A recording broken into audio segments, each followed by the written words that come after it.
Vivre à la campagne d'Ellen G. White. Chapitre 7. Se laisser conduire par la providence divine. À mesure que Dieu ouvre la voie. Le temps est arrivé où les familles devraient quitter les villes à mesure que Dieu ouvre la voie devant elles. Les enfants devraient être emmenés à la campagne. Les parents devraient se procurer un emplacement aussi convenable que leurs moyens le leur permettent. Même si la maison d'habitation est petite, des terrains devraient y être rattachés pour que l'on puisse les cultiver. Message choisi, volume 2, page 413. Dieu aidera son peuple. Les parents peuvent acquérir une petite maison à la campagne, avec un terrain à cultiver ou un verger, ce qui leur donnera des fruits et des légumes en remplacement d'une alimentation carnée qui est très néfaste à la circulation du sang. Là, les enfants ne seront pas soumis aux influences corruptrices de la vie urbaine. Dieu aidera son peuple à trouver de telles habitations loin des villes. Foyer chrétien, page 133.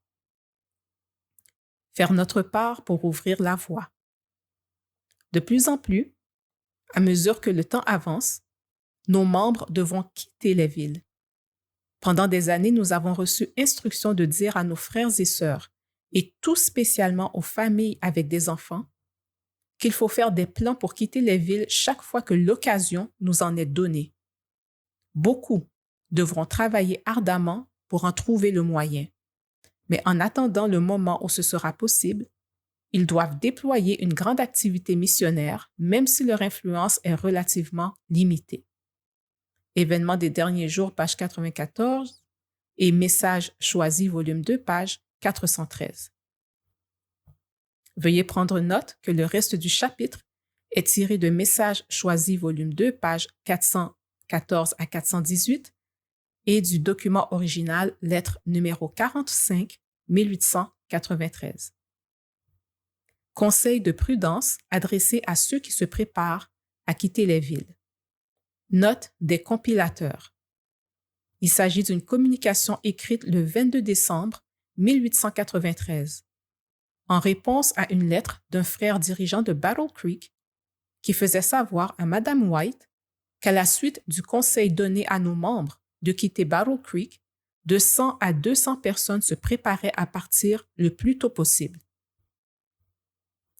J'apprends par votre lettre, mon frère, que plusieurs sont impatients de quitter Battle Creek. C'est une chose qu'il faut faire sans retard. Ceux qui ont enfin compris la nécessité de le faire ne doivent pas agir avec précipitation, d'une manière brusque sous l'effet de l'excitation, ce qui les exposerait à regretter vivement d'être partis. Veillez à ce que l'on évite tout mouvement précipité en voulant suivre le conseil de quitter Battle Creek. Ne faites rien sans avoir préalablement demandé à Dieu la sagesse qu'il a promis de donner libéralement et sans reproche à ceux qui la lui demandent. La seule chose à faire est de donner des conseils et des avis